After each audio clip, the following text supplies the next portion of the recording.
On today's show, the life of a brand new comic and what it's like to start from the bottom of an open mic circuit in D.C. And we've got current events from the Santa Monica newsroom, plus the truth behind veganism. Fact or fiction, all vegans smell like broccoli? Our guest host is here to dispel the myths. All that and more on Lucdogg in the morning. Start the show! Blue, you're my boy! And now, Laugh all you want. I'm the one who's gonna be on TV. from TTR Studios, I can't quite remember how that one goes. I gotta admit, I'm a little high. No, Peggy, I'm cool. it's Lucdogg in the morning.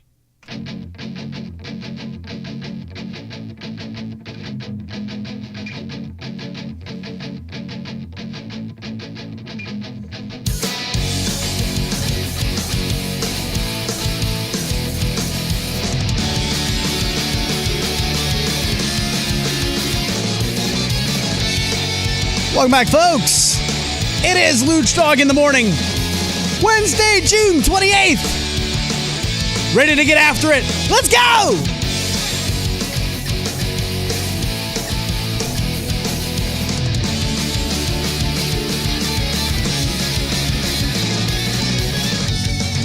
Good morning, everybody.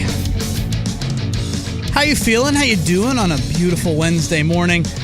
Getting up, yawning, and opening yourself up to the day. Matty Potts from the Santa Monica newsroom. Hello, sir. Greetings and salutations. How are you, man?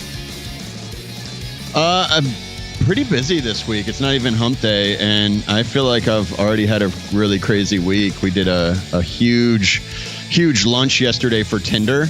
I have a catering company, Marinate. We're opening our first brick and mortar in 3 weeks on the corner of Melrose and Western. No. What's up? But, Well, good for them. Well, yeah, it's busy. Tinder has been huge for you guys. I know we'll get into that. I can't wait to get to our guest co-host for segments 2 and 3 today. We'll get to that in a little bit, so stick around. Don't miss that. But yeah, thanks for coming to the show. I told stand-up for the first time ever in D.C. earlier, I guess, this past weekend. Thank you. Thank you very much. Yay. Thank you, Clyde. And yeah, it was awesome. I had a blast. And then I kind of got fake confidence and was like, I got this, and went back a second time on Sunday, like 2 days later. And I wouldn't call it a bomb, Potts, but it was not. Yeah, it was a little bit more. Hey, they can't all be winners. I mean, Luch, this is the one profession where if you don't consistently fail, there's like no way to get better. So That's true. That's to be expected. But I have a problem. I think that's a character flaw, man. Like I don't have the ability to constantly tell the same jokes over and over again to people that I know have heard them. I know they've heard them. The bar staff, the comedians that are backstage. That's part of the gig. I get that, but I can't do that. I feel like that's so aggravating. Well, I mean, that's just like you said, that comes with the gig. You have to prepare and fine tune over and over and over. I mean, obviously I live here in Hollywood. I go to the Comedy Store on Sunset all the time. It's legendary. It's been around for 50 years. And the coolest thing is for $10 you can go and you never even know who's going to. I mean, I've seen Russell Peters, Andrew Dice Clay, Dave Chappelle, and they all go there to try out new material before they take it on the road or before they do their special. I mean, that's just how it is. But I unfortunately have seen a lot of the same act over and over and over because I'm in an area where people come to try out new material. Yeah. So, I mean, I think you need to get used to it. But how was it? I mean, you did two sets in 3 days. I saw both of them on Facebook, and I mean, you are extremely confident behind the mic. How was it? Thanks. It was fun. They invited me back to come back on the Sunday after I did the Friday, and it was good. But it just reminded me, honestly, of. Well, I'll play a clip of it in at the end of the segment. It's funny. It reminded me of when I was doing open mic as a musician in college. And you were playing originals.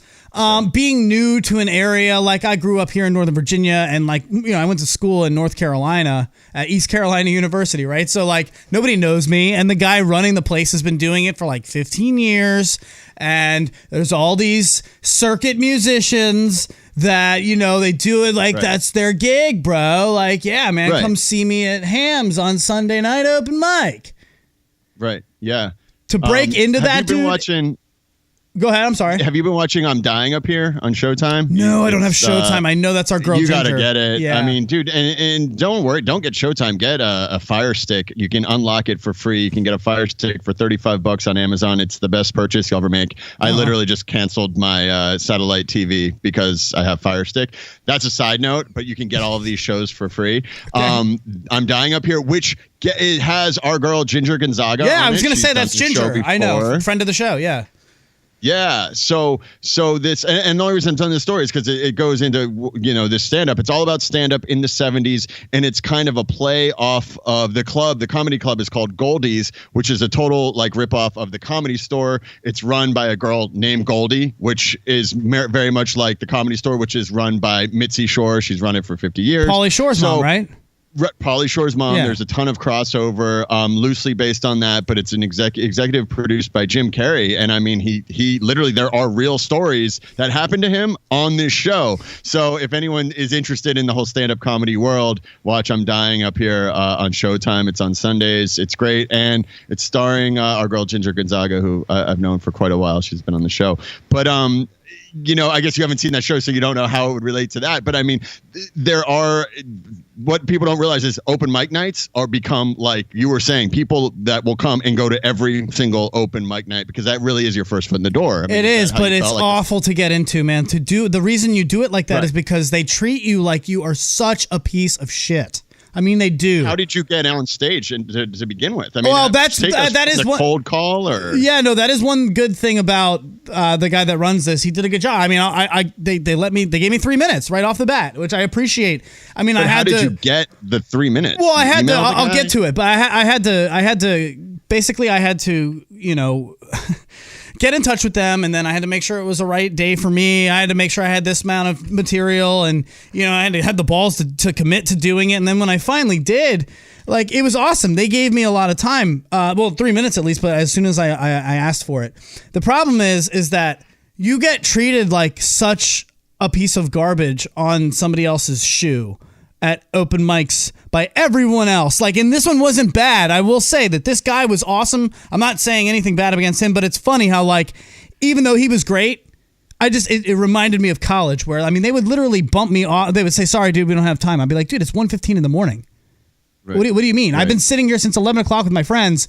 You're not, and they're like, sorry, man. And then he just lets his buddy play an extra 3 songs. Right. And I'm like, yo, like, I went through that. And then by the time college was over, 4 years later, I would just show up and they'd say, hey, man, you want to play? Because you've earned it. You've proven yourself. Right. So I know. So when you went to these lists, you just sign up and you sit there and you don't even know if you're going to have a chance to go up. Yeah. And if you don't bring enough people, then you might not go. I mean, it just might be like that. And they're not assholes for running it like that. They were actually, like, I got to praise them. Like, they were super kind. They were super, like, welcoming. I brought a couple people. They gave me 3 minutes.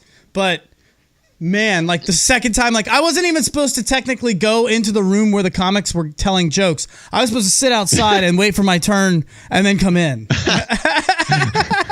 You see what I'm saying? Like, little things, like mind fucks. They didn't want you to ruin the comedian's time in the room. You weren't allowed in. Your rookiness was not allowed to taint the room of comedy. They could smell it. Where was this? At the Chinese disco, nonetheless? Isn't that what it was called? No, I'm not trying to talk shit about where it was, and it wasn't. It was at O'Sullivan's in Arlington. It wasn't them doing anything wrong. I think that's just kind of how it is. You know, let the crowd be in there. We're backstage in the green room waiting to go on, but I wanted to get a feel for the crowd. Anyway, it was pretty funny.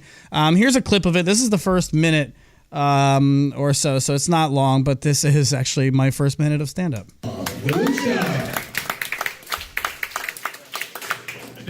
Yeah, that's weird. How far would you travel for sex, ladies and gentlemen? This table, you haven't picked on it at all. This table's getting crushed. How far would somebody from this table travel for sex? An hour? More? What? Listen, my cousin traveled to Sweden to get laid. He was dating an au pair, and then she had to go back, and he was like, yeah, fuck it. For me, it's an hour and 20 minutes, and I know that because I did it, and it's an hour and 20 minutes, not like, in the DC, but it's totally down 66, 81 split, and then like straight up the mountain. And when I did it, I got, it was before Tinder, so it's like, 8 years ago or so. And I was like, I'm meeting this girl. She's like, hey, you're cute. I'm like, yeah, you too. She's like, cool. My parents are gone. Just come over. I'm 19. This is awkward. But I'm getting ready, and I'm in my car in like 20 minutes, and I'm driving there. I'm only like 24 at this point, so it's not creepy as if it was happening yesterday.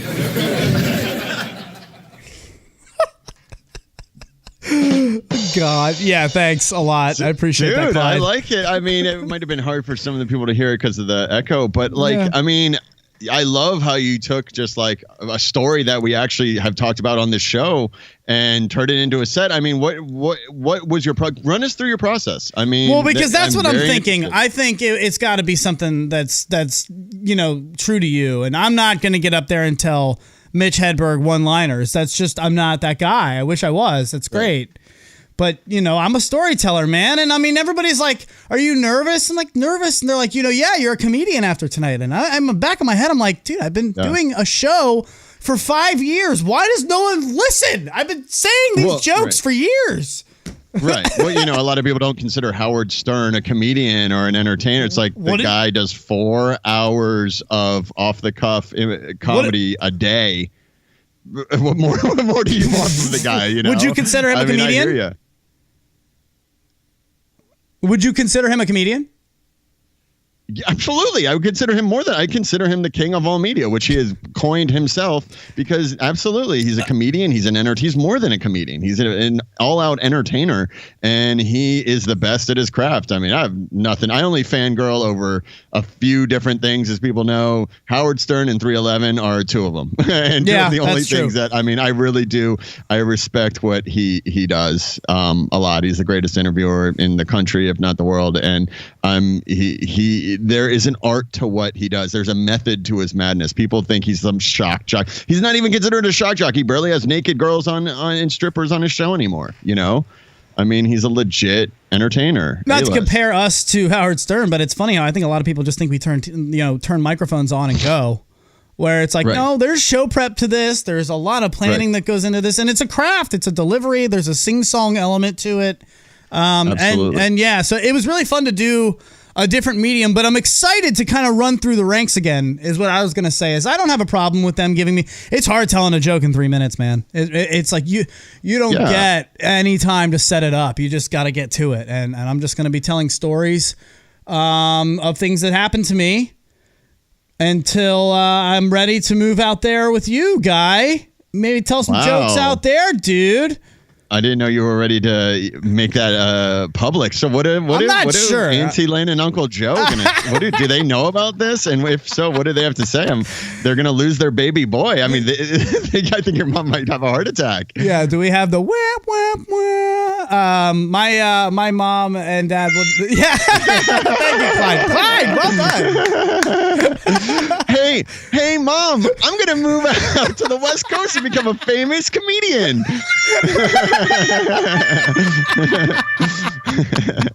Hey, Mom, I'm going to follow my dreams. I love you. Are you going to miss me? Hey, Mom, Maddie Potts, cousin Maddie told me to do it, Mom. Hey, guys, I just flew all the way out from the East Coast, and boy, are my arms tired. Oh, Jesus. Yeah, no, I'm not definitely doing it, but I am very excited at the idea of possibly doing it, and I have to decide fairly soon because I want to do some weddings out there, man. I'm thinking about doing my 2018 weddings out in California with you, so that would be cool. We could do the show together. I could do some comedy up there, but I got to get ready first, and like I said, it's not easy to go and tell the same jokes to a room like back to back. And just expect, but I mean, they did have a good crowd. They had a good crowd. Got to give it to them, man. They're doing something right at this open mic. It was great. It's, I got to plug it, standupcomedytogo.com. So God bless him. It's awesome. Kurt is the man. He did a great job. I got to give him props for not being a super douchebag as the host of an open mic to somebody who's new. Because I'm telling you guys, people say it's hard to break in. We're in DC. This isn't, it's not, bumfuck Louisiana, but it's not New York and it's not LA. So we're in the middle, and I got time, so I'm appreciative. Very glad. Yeah, I mean, I just, again, I saw both your videos. I guess my confusion is, what is your strategy? Because it seems like you have an extremely unorthodox strategy for developing your first 5 minutes. What you would think is someone's going to take 3 to 5 minutes and just do it over and over and over again until they perfect it. But you've actually gone and had 2 different completely different sets in 3 days. Yeah. So what's the mind frame, the thinking behind that? That's a good question. I would say I'm trying to get to, as I want to feel each story out on stage. I can always then look at the video and get that video captured and then kind of like tweak off of that. So like for me, I don't think that I'm going to do myself best as memorizing a set to the perfect cadence and then just delivering that every time, because my thing is being able to like vamp with the crowd. I'm not saying do crowd work, but dude, I play off crowds. Like I talk to people, and I think you got to tailor each joke each time to the crowd. I don't think it has to be hit or miss. I'm going to revolutionize comedy, and I'm excited to come to LA and do it along with you, Matty Potts. Can't wait. Whoa, settle down. Give the guy a break. He's just starting out, guys. It's such a rough crowd out here in LA. Jesus. But no, they are really looking forward to you coming, Luke. Yeah, they just told me, off mic. LA is super excited. Oh, shut up. No, none of that. None of that. No. All right. Okay. But dude, I give you props. It takes a ton of balls to go out there. And at the end of the day, you had complete confidence both times, both sets. And I think that's 90% of the battle is just having that presence on stage, which you absolutely have. I like that you're not wearing the paperboy hat. I think maybe we'll just save that for the weddings. Maybe even change it for a fedora. Maybe we could change it to a fedora. You'll have a different stylish hat for each event that you do. That might have to be your thing. You know what's funny is I'm super bald, and they don't allow you to wear hats. So I'm gonna have to rethink my whole thing here, because if you know our show and you're watching on YouTube channel, your whole gimmick, YouTube channel LITM podcast, you can see I love hats. So now I need a new thing. Yeah. Yep. Pinner. Yeah. Fantastic. All right, are we ready to get to news and our co-host? Should we unveil it? It's Felicity. She's your friend. She is your get. So who is this? Felicity Jayn Heath. She is, I met her in Australia. She's a Sydney girl. We work together at Marquee Sydney. She is a diehard vegan. Very much, she's got the suicide girl look, tatted up, dyed hair, super smoking hot. And a super big attitude to go with it. She's awesome. So be ready, folks. Don't go anywhere. When we get back, we'll do news, and then we will hang out with Felicity Jayn when it comes back next. It's Lucdogg in the Morning. LITM Podcast.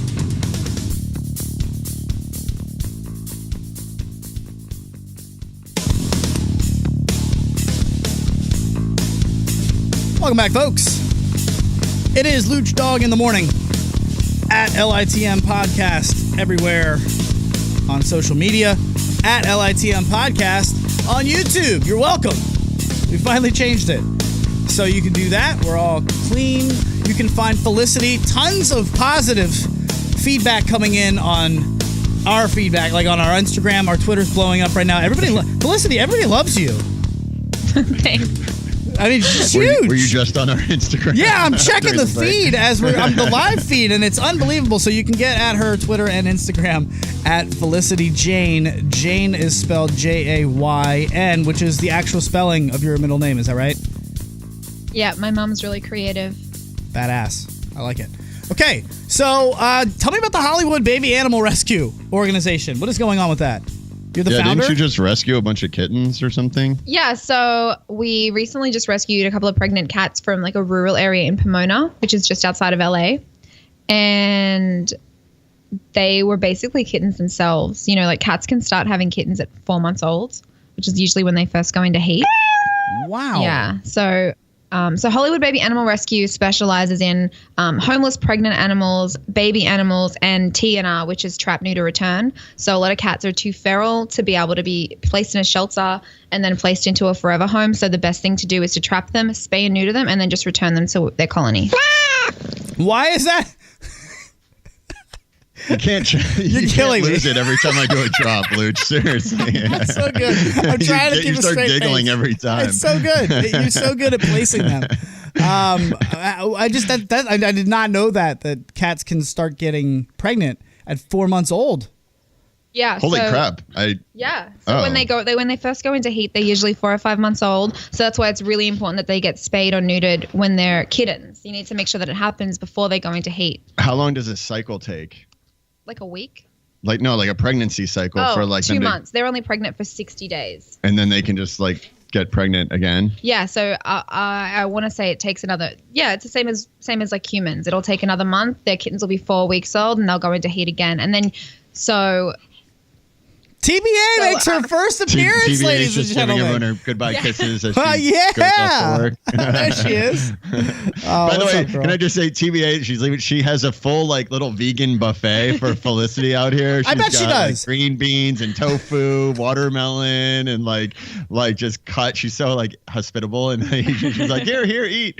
But she's trying to do the whole vegan thing as well. So she's like eating healthy, and we'll get into all that later. But Felicity, it's funny when I was visiting them. Donna made all kinds of amazing food, but avocado spreads with like fruit baskets, and I'm just like, what is happening? Potts has it way too good on the regular. This is not fair. Yeah.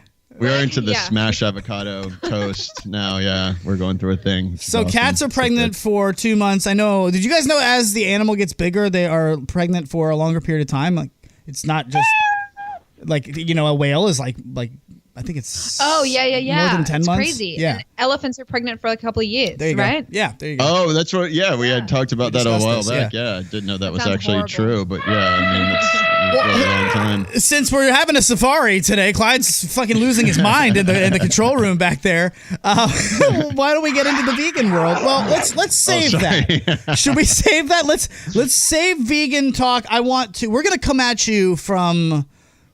Why would you go vegan? I mean, I'm gonna come at you with questions. Right. Okay. I want to know. Agree.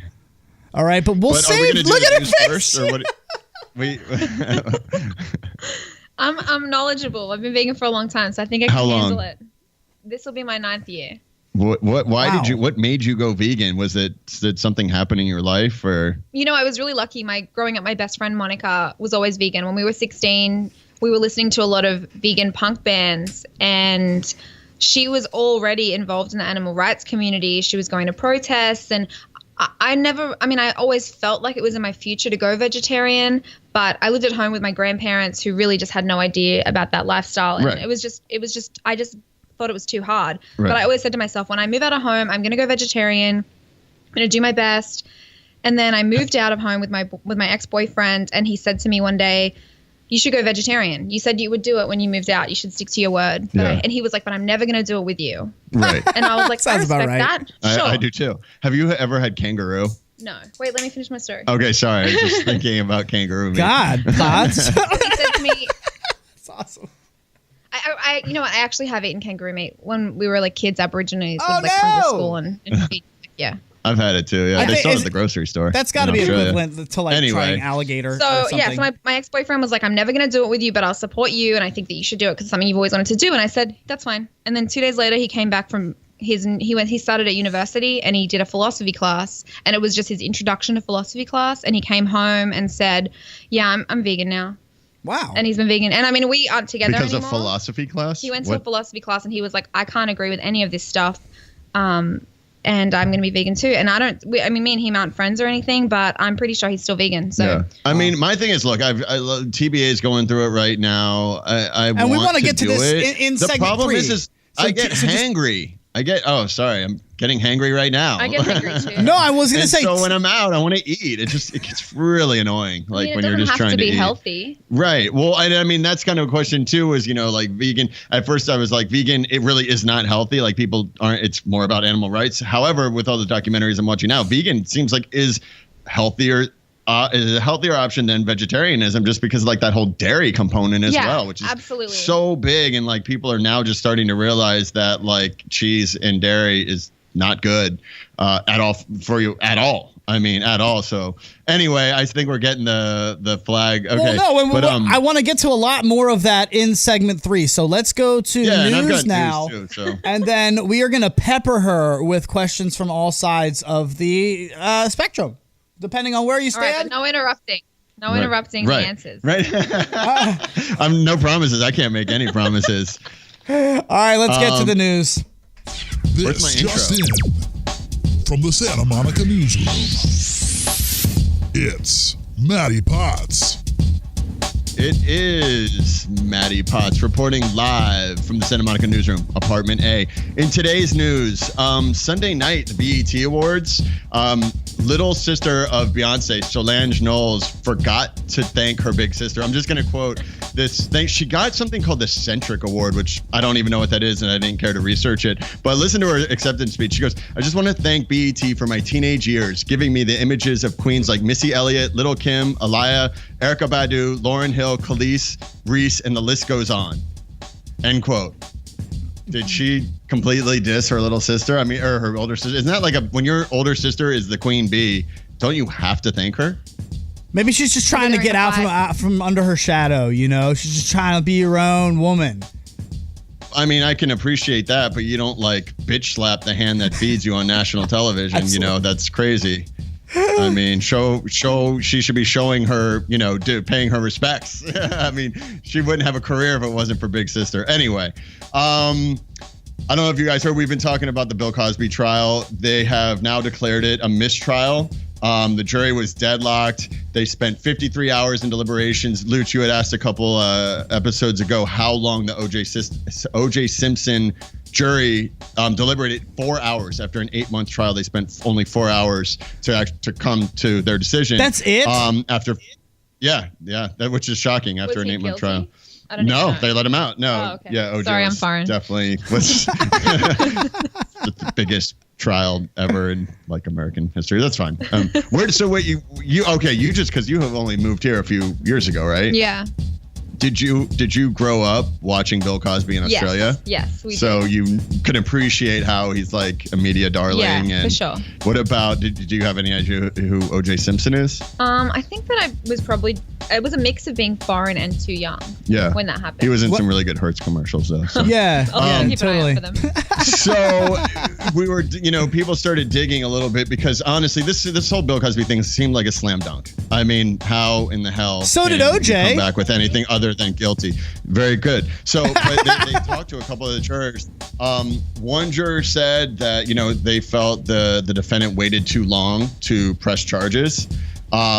It's a fact that most women never even will press charges. Yeah, ever. exactly. So it's not unlikely or unrealistic to think that it could take several years for someone to get the guts to come up and do it. Especially with someone like Bill Cosby. Someone like Bill Cosby. And then obviously it hits the news and you feel like, okay, maybe now I have my window. So, I mean, that just goes to show you like the general public. I mean, this is their thinking. Another juror was said because the defendant went to his hotel room wearing a halter top that she was sending the wrong message. Where did they find these jurors? Maybe she deserved it. Oh my God. Yeah. That's crazy. It is crazy. I mean, this is your American public. I forget that people think like that. Yeah. That's straight from the mouth of the juror. Is that because the defendant went to the oh my goodness. Okay, folks, because she was wearing a halter top, maybe she deserved what she got? Is that what he said? That she was sending the wrong message by wearing a halter top. But here's the deal. Even if she went to his hotel room and was like, maybe I want to have sex with him, I'm going to wear this halter top because I might want to have sex. Right. She still didn't go there to be drugged. Right. Right. Nobody deserves that. If a girl comes to my hotel room in a halter top, I'm not lying. I'm getting excited a little bit. But am I going to, drug her? No. You're not reaching for your chloroform and your towel. Right. Unbelievable. Exactly. So it's like, even if she wanted to have consensual sex with him, she wasn't given that option because he drugged her. Right. Which means it's rape. That's it. So what do you think this is? Is this a fetish? Or is this like a mental illness? Is this just a really creepy fetish? Is this just someone who has never been told the answer no their entire adult life? I don't think that it's a fetish because I think that saying that something like that is a fetish probably gives like consensual fetish is a really bad name. Good point. Okay, we did talk about Thank this. you. Right, that's right. I like her. Yeah, you're absolutely right. I like her. A fetish means it's well, no, but we did argue if fetish. No, no, I disagree with you. That's right. I forgot that I disagreed. I was gonna say you won her over. I forgot. No, a fetish is not consensual. I do not. Fetish does not. That's what keeps it from being rape. But if I have a fetish with, like suicide girls, you're kind of like a suicide looking girl. Like, you don't need to consent to my suicide girl fetish. But if I drug you and get with you, that's rape. But that has nothing to do with the fact that I have a fetish for submissive suicide girls that can't respond to God, that sounds creepy even talking about it. Yeah, what this if is you awful. have fetish for suicide girls and then you meet one in a bar and then you both go home together and have consensual sex? You're still having a fetish for suicide girls, but she's now consenting to having sex with you. Whether she consents or not doesn't define my fetish. That just defines whether it's a crime or not, to be perfectly honest. But if his fetish is specifically drugging people, I don't know. I mean, I mean, that's a good point. I mean, because my fetish involves a crime. I mean, I guess that's right. But my fetish involves a crime. No, because it doesn't change the fact. Oh, there's a book out right now where they were talking about Google searches. I gotta look up the name of it. I think it's called Everybody Lies, and they're talking about Google searches where a lot of like hate porn on women and like rape porn. Most of the time, that stuff is more viewed by women than men, weirdly enough. So fetish is not necessarily intent. That has nothing to do with it. You don't have a as odd as it might seem to people, just because you might have a fetish for watching rape porn, that doesn't make you a criminal just for watching that video. It's the going to do it. It's the whole doing it that makes you a criminal. Right. Well, the doing it. Right. I was just thinking about how much like stepmom porn I've been watching lately, and what's the matter with you? Well, what's funny is I've noticed too, because I think they like pick up on what you're searching. Because now when I go to Pornhub, it just like stepmom porn comes up, but it's also now mom porn, and it's like in the porn, like that's not attractive to me, but like in the porn, it's like the chick is acting as the son's mom, and I'm like, who is getting off to that? And it's like, hey, sweetheart, like you're home from school early. That's Let me really fucked up. Fucking suck you off in the kitchen while I make you a PB&J and give you a BJ. And they spend money. I mean, it's crazy. They spend money on that for a reason, because obviously there's an audience. Right, someone's producing this porn, right? So anyway, on to the next fun story. Serious. We talked. What are we done with this? Well, yeah, I was gonna throw in. I think this is a good time to ask her our favorite question. If you yes, right, yeah, and this is not coming from a pervy place at all. No, this is a question that we've asked a lot of people. It started out, I thought it was kind of a pervy question, but it actually is interesting. It's good to get people's perspective on this question and their answers. I think it's a fence that everybody sits on. It's good to get a female perspective because I agree. A lot of people go through it. So if we were to date Felicity, and Felicity is all about, just to like kind of give her like she described her, she's all about like girl power and veganism and like chicks with tattoos and like like having this whole vegan girl like catering business. And so I mean, I would be shocked if she ever first I'd be like shocked if she ever sent naked pictures to someone, but like she probably would, because Potts, she's like, get out of here, you're ruining it, get out of here. This is Clyde, mute his mic, Jesus Christ, shut him up. All right. Felicity. I love him. Felicity, if you're in a loving relationship, and let's say me and you are in a relationship and everything's going well and you send a naked picture, okay, but then we break up. When we break up, am I expected to delete that picture? Do you expect me to? Is it like something that I'm supposed to do? Yeah, I think it's like an unspoken thing, like delete the photos, like we're done. But I also wouldn't send a naked photo to someone unless I trusted them to never show it to anyone. But if the breakup's really brutal, it's like you still have to abide by this like code of trust. So do you have to tell them to delete it, or do you expect them to know? That's the question. Yeah, because you do trust this person. This is not a pervy, like Potts said. It's not a pervy person. Right. It's somebody that you respect, Yeah. I mean, maybe I don't think you have to tell them specifically, but I think if you're like, okay, we're over now, like let's make sure we delete our photos of each other. Is Do that you a have conversation? any dick pics of boyfriends right now? Yeah, on your phone. Well, none of my ex-boyfriends. Okay, so only Okay. current boyfriend. Okay. Gotcha. Okay, that's fair. I mean, No, that's fair. Okay, so she's going, but basically what she's doing is she's deleting when she gets into the new relationship and then starting fresh, which is kind of the answer everyone's been giving at the worst. Well, I just don't care. Like if I break up with someone, I usually just delete the whole conversation. So Well, and I mean, at the end of the day, I mean, you have a nice rack, so it's like, okay, what are you going to do? Show people my tits? Okay, well, how offended could you be? yeah, Whatever. it's like if you put those photos on the internet, I'm going to make sure that they're like good enough that I'm going to be like, hell yeah, that's me. Right. Oh, so wow. right, that they're Pornhub ready. But anyone Good. listening who has nude photos of me, probably don't put them on the internet. But I mean, that's actually a great piece of advice. Don't send pictures of anything that you wouldn't want posted on Pornhub. Like, let's give them your best glamour shot of yeah, it should be of paid. your parts. I Right. refuse to send any pictures. I don't care if you send me pictures of an amazing shot of you. I'm just not sending anything. It's a code that I have. I don't send pictures. But it is funny. I think people were saying that I'm now, you're not over the ex if you're not able to break to delete the picture. Hold on. So you don't send pictures? Never. No. You've never sent a dick pic. No, not in my life. So, okay, Felicity, if you sent a guy a picture of yourself and he responded with, "Oh, that's hot. Yeah. I don't send pictures," how long would this guy last? I mean, he wouldn't be getting any more photos from me. Damn straight. Yeah, But it's you're weird really because kind I of- do. I get more photos. You know how I get them? Emojis. What? Emojis. What? Yeah. I just respond with You know emojis. emojis aren't naked pictures of chicks. You do know that, right? Do you think girls are sending you naked pictures when it's like the emoji with a dancing kissy girl? face? Yeah. Like, We got kissies. oh my God. I gotta be. We got This guy hasn't seen a kissies. naked girl in so long. He thinks emojis are naked chicks now. Holy crap!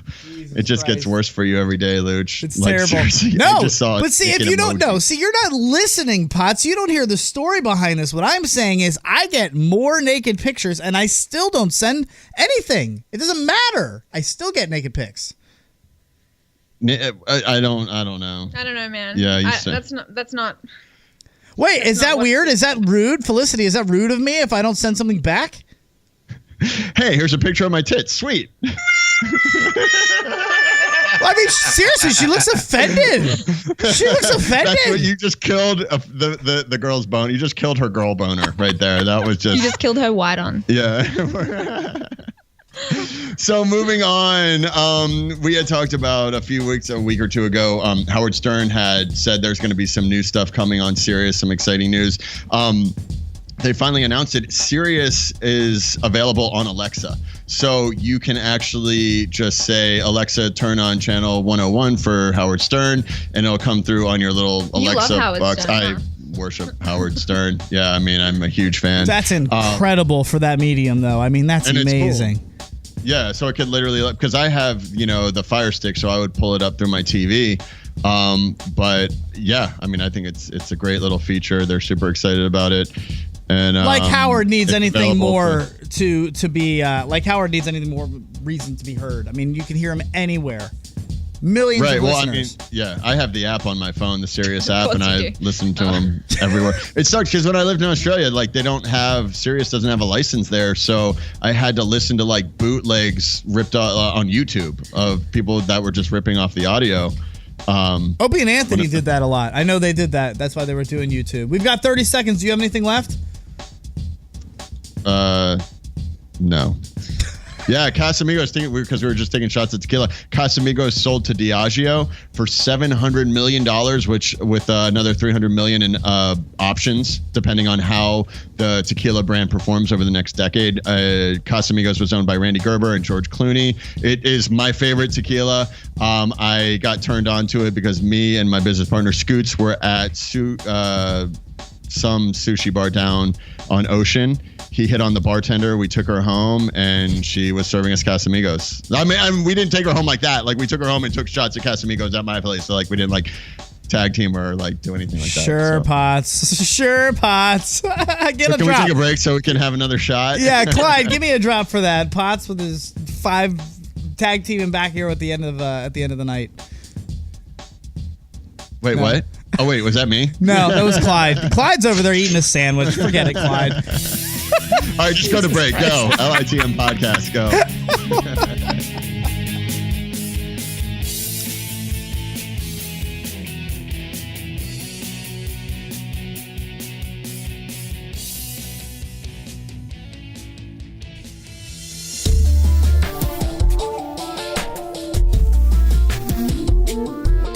Welcome back, folks. It is Lucdogg in the morning.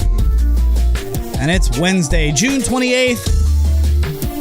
You're on your way to work. You're coming home from work. Whatever it is, thanks for tuning in. We appreciate you guys being here from East Coast to West Coast. We've, of course, got Maddie Potts and Felicity in the West Coast studios. And we're about to get into some vegan talk because Felicity's got all kinds of notes. She's got a notebook over there. It looks like she came prepared. A whole notebook. So let's do this. little- I want to know, like, I have friends, because I have friends who are vegan. I eat meat. I have a friend who... Thanks for telling me. I was really wondering. Yeah. You, I own a restaurant named Marinade. yeah. Well, listen. So let's just get it out of the way. Are you mad at somebody because they eat meat, or are you like, that's your own Matt choice? Yuroditsky is the worst person I've ever met. I am. Could you have a boyfriend that eats meat? Yeah. You Really? could. Yeah. How does that work? I mean, because again, Get over it. but being a vegan isn't really about diet. It's more about like having these principles to animal cruelty. Yeah, absolutely. But we're all on a journey. So there was a time where I ate meat, but I still thought I cared about animals. So for anyone who's like, well, I eat meat, but I love animals, it's a part of your journey. It takes a long time to wake up to the atrocities that we put on animals every day. And I think that it's really important to be patient with other people because not everyone knows the information that you know. And So is it possible? Here's what I want to know from you, because God, you look so passionate about this, and I don't want to offend you, but I do want to play I want to cover everybody. So I'm curious, do it. what, like, okay, I know we don't need to be eating animals because we've derived with science, proteins from soy and all kinds of amazing things that we have now. But is there, like, what do you say to somebody who's like, listen, I know that some of these things are inhumane. I don't want that. But at the end of the day, it's part of the food chain. I mean, just because we can recognize that, does Matt, that mean... do you want to go first? Do you want to say something before I say it? Because I'm going to go first. Well, and I mean, kind of piggybacking on what he says. I mean, I think the general public opinion is that it's like just vegetables and nasty food. So it's like people want to eat real food. So let's talk about the food chain for a minute. So we think that we're at the top of the food chain because we live in environments where we don't have any natural predators. Because there's a lot of us. Well, we're the hunter. Yeah. I mean, we are at the top of the food chain. Are we? She makes a good why are we point. not? Time out. Because think... We'll make Wait, the wait, point then, because I mean... Like if you're in the ocean and you meet a shark, are you at the top of the food chain? Because think about that. Okay, wait. there, but I'm not in the You're- ocean. If you're in Africa and you meet a lion, are you at the top of the food chain? I mean, honestly, I could walk out front and be in front of a homeless person with a knife, and I'm not going to be at the front of the food chain then either. But like, No, it's generally not. Speaking, like we are we're the ones that are doing all of this food processing, manufacturing, putting it into a microwave dinner. I mean, like whales aren't doing that. But do you Lions think that aren't means, doing that. why does that mean that we're at the top of the food chain? Because we're the ones that are not being killed by animals. Nothing It would is... be if we weren't in an environment where we were safe from that. Like cockroaches, for example. Billions of cockroaches exist all over the world without ever seeing a human. Do you think that they're like, man, we're at the top of the food chain. I don't give a fuck. Because they don't even see their predators. So what I'm saying is you have to think about it from a perspective. You have to if you're thinking about, you've got a world that exists where we don't have to worry about it. You walk out the front door, no one is hunting you, and that's what she's saying. Like if you think of it that way, no one's hunting you. But if you walk into a situation where there's 4 lions, 4 of them, one of them, I mean, if you even see a bear when you're hunting, the entire campsite is freaking out. So she makes a good point. Why are we at the top of the food chain? Because we can evolve. Whatever. And we're straight up not at the top of Fine. the food chain. I don't even care. So who's at the top of the food? Who's at the top of the food chain? Literally any carnivore. With anyone. I'm a carnivore. You're not. I eat meat. Yeah, but that doesn't make you a carnivore. That actually is the definition of carnivore. But you have the teeth of a vegetarian, you have the digestive tract of a vegetarian, and you have the nails of a vegetarian. Those are the things that make you a vegetarian or an omnivore. We have the same digestive tract. And just for the record, I'm looking at her nails. She has the nails of a Wolverine right now. So yeah, that's I'm incredible. kind of scared to get in an argument with her. But, How do you type? So Exactly. You just get used to it. Right. Wow. I mean, she might be a vegan, but she's still a girl. Like she's got these pink nails. I mean, she's still Yeah, and I say this to be honest, like you don't look like a lot of times when you think vegan, you think like crunchy hipster, super thin, malnutrition. Like I would not have guessed that you're a vegan just by looking at you. You don't look unhealthy. I would say that most people that are vegan are very healthy. The Williams sisters are both vegan and they won multiple Grand Slam tournaments. David Carter, an NFL player, he's a vegan. The fastest man in the world, Carl Lewis, is vegan. But vegan within itself, by definition, is not about health, correct? It's about animal cruelty. No, it's absolutely a lifestyle. So you don't wear leather, you don't use things tested on animals. But the vegan diet is definitely the thing that comes under the most scrutiny. So people think that we're malnourished or that we're hungry all the time and we eat shitty food or that we have to be rich. And none of those things are correct. So most athletes in the world, well, I probably shouldn't say most, but the biggest athletes in the world, most of them are vegan, which is like not. I would question that.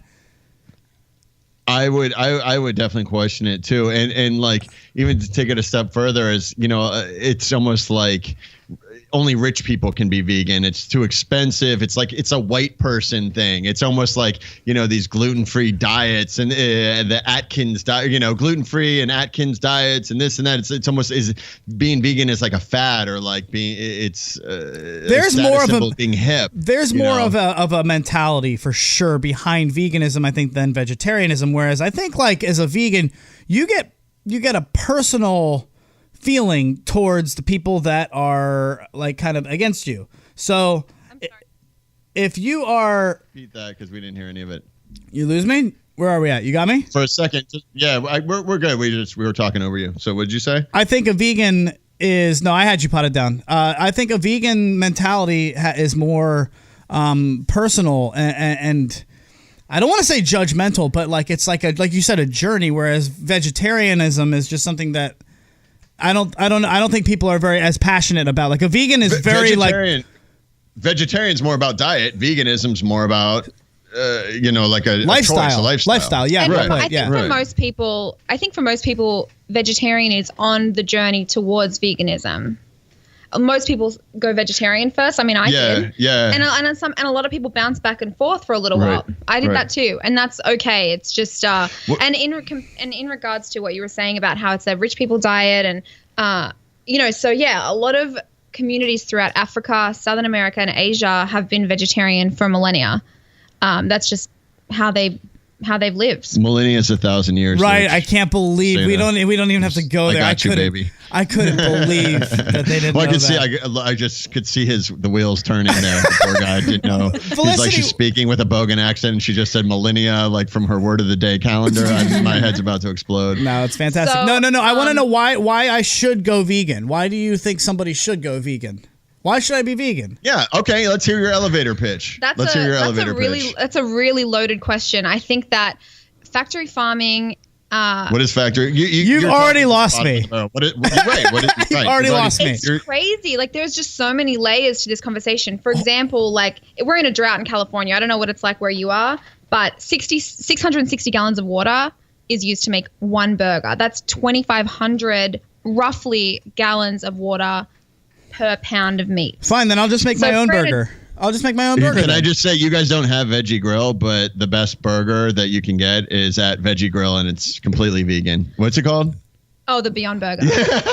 So I'll just make my own burger then. I don't know. I won't go to the store for it. I'll just make my own. No big deal. You can make it. I mean, you can make it. I want to say that in the world, there's probably about 900 million starving people. Okay. The grain and corn and soy that we feed to cows could feed 800 million people a year in America alone. So why isn't it happening? Because the meat industry and the meat lobbyists are big business. They own everything. They are like greedy capitalists that have told us for the last 50, 60 years that eating meat is good for us, that eating eggs is good for us, that milk gives us strong bones, when the highest level of osteoporosis is in countries that have the highest dairy intake. It's crazy. And I could not agree more. And it's just because I just saw the documentary on Netflix called What the Health. And she's right. I mean, they back all this up. I mean, you're basing diet on marketing campaigns. Absolutely. That are funded by, government agencies and big business where everyone has their hand in the pot for one reason or another. But I mean, everyone has their hand in the pot. Yeah, and even the food pyramid that we grow up with, and we grew up with the same food pyramid as you in Okay. Australia. It's the same. Okay. That food pyramid has been flipped on its head because everyone's like, wait, this is not right. Right. We're all suffering from cardiovascular disease, heart disease, high cholesterol. Cholesterol only comes from animal products. So we create our own cholesterol in our body that we need, but then when we eat animal products, that's why we end up having heart disease. Right. Yeah. My cholesterol is... They're like, you need to eat this for your health. My cholesterol is through the roof. I know that you're not supposed to be eating, crushing the red meat, but, I don't know why. I don't see why. No, they said what? So here, hold on. Give me your argument. I was being healthy. I'm pescatarian. I'm basically vegetarian plus fish. What's your argument against a pescatarian? Why would you? So they say that 56 billion farmed animals every year are killed. Mm-hmm. But 2,700 billion fish are killed every year. And then 40% of the world's catch for fish is what we eat. And then 60% of it is bycatch. So dolphins, turtles, whales. Because they just get these like giant nets and just troll them What's along done the with all of that? They are either injured or killed and they just throw them back. Wow. So we're just like destroying the planet. They say that if we keep fishing at the rate that we're fishing, we're going to have lifeless oceans by 2040. They also say that we don't know. Much decimated the tuna and salmon populations. I know. So they also say. And apart from that, we don't understand fish. They're different to us, and I understand that. But fish also have relationships and feelings.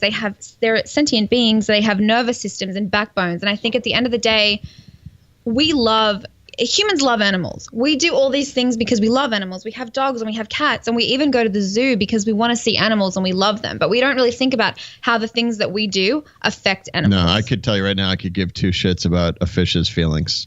I mean, being honest, do you care about a dolphin's feelings? Yeah, and a dog and a cat. Yeah, So if not a fish. If dolphins are being decimated by these like really big commercial trawlers, then that should be enough reason to stop eating fish. I mean, again, I just get hangry. I mean, I'm so hungry, and it's like you can't eat anything anywhere. And I mean, unless you come up with a whole lot of creative ways to eat vegetables, I need to eat. So, do you know who David Carter is? No. He's an NFL player, and his Instagram is at the 300-pound vegan, and So wait, he's an NFL player, which means he's a millionaire, has a personal chef, and can have vegan meal preps in his refrigerator 24/7. Okay. But I'm not eating any of those things, and I'm not hungry. So how do you do it? Well, there's a lot of ways. What's your go-to meal as a vegan? What is basically something that you're gonna eat maybe a couple times a day, just because it's there, it's easy, it's your go-to? Like in my kitchen or at a restaurant? But I'd actually like to know both, day to day, and then in a restaurant, because that's another challenge. Is you don't want to be the a-hole that goes to a restaurant and has a side salad on the side of an empty plate. So if you're a poor person and you're like, fuck, I want to be vegan, but I don't have any money, you can get everything that you need from a plate of green vegetables. So go and buy a big thing of spinach. Beans and lentils will give you all the protein you need, and a bunch of mushrooms. It'll give you all the iron you need. You can have a bowl of that. If you like tofu, I know tofu is really scary, but when it's cooked correctly, it's friggin' delicious. You actually turned me on to the nutritional yeast, which does change anyone that's eating tofu. Add nutritional yeast, and it actually it's a game changer. But you can put that shit on anything. But do you eat Vegemite? Yeah, I have some in my cupboard. I'm not eating bread right now, but if I was eating bread, I'd eat Vegemite. What's the deal with Vegemite? I lived in Australia for almost 2 years, never once even tried it because I would get to the smelling stage and I couldn't get past it. What is wrong with you guys? Why is that so good? I have no idea, but it is good. But I'm definitely not as into it as some of my other friends are. When people come to visit me, I'm never like, hey, can you bring me some Vegemite? I always make them bring me Australian barbecue sauce. What's great about us? What's unique about Australian barbecue sauce? Do you know? No, I lived in Australia, and no one once ever said anything about barbecue sauce. Oh, you didn't eat it? No, it tastes different to American barbecue sauce. It's like sweeter and way more delicious. American barbecue sauce is so intense for me. I have to get it imported. But I don't understand why there's a personal. I don't want to compare it to Catholicism and people pushing that on somebody, but I feel a little of that. Well, here's the deal. I'm not Christian, and I don't want to offend anyone who is Christian, but that's based on an ideal that may or may not exist. Factory farming, world hunger, the fact that we're decimating the environment, and we're killing animals. All of that stuff is reality. All of that stuff happens every single day, and I just think that that's different. And the fact that global warming is like I want to say that the global warming, like if we cut out animal agriculture, we wouldn't really have any global warming problems. What do you think about the fact that there's people not only in this world but in our Congress that don't believe in global warming? I mean, what that's would you say a whole to those other people? issue. I think that sometimes people just live in bubbles and they don't really think about what's happening. But veganism affects all of us. It doesn't just affect the animals that are being killed. It affects our own bodies. It's killing us. It's giving us all of these diseases to eat animals and eating dairy that we have been told is good for us because of the money that's involved in meat lobbying. And then it's killing the environment. We're decimating the oceans. All of these things affect every single person on the planet, which I think is why vegans are so quick to be like, hey, I'd really like to talk to you about veganism. I'd really like, because it affects all of us. So if one person's just like shoveling beef in their face all day, it's affecting other people. Right, and you guys do get kind of hit for, like, I see memes where it's like, what's the first rule of being a vegan? Telling everyone you know that you're a vegan, like it's. Yeah. And I think a lot of the time, sometimes that's just to do with politeness. Like if I'm going to a dinner party at someone's house, I have to tell them. You do. I do. don't want to just show up and be like, just kidding. I can't eat any of the shit that you just spent 5 hours making. Yeah, that's like the guy that's like tells you it's his birthday. On his birthday, you're like, oh, hey, today's my birthday. You're like, oh, dude, like it's just so annoying to me. It's like, give me a heads up. Give me a heads up. So I think, so I don't, so it's like if somebody's offering you food and you don't want to eat it because you're vegan, it's so much ruder to be like, no, I don't want to eat that, rather than, hey, I'm vegan. I just want to let you know. And then people just like mock us because we're just trying to communicate to people because we don't want to make anyone feel awkward around us. And I can't speak for every vegan, but I want to say that most of my friends who are vegan and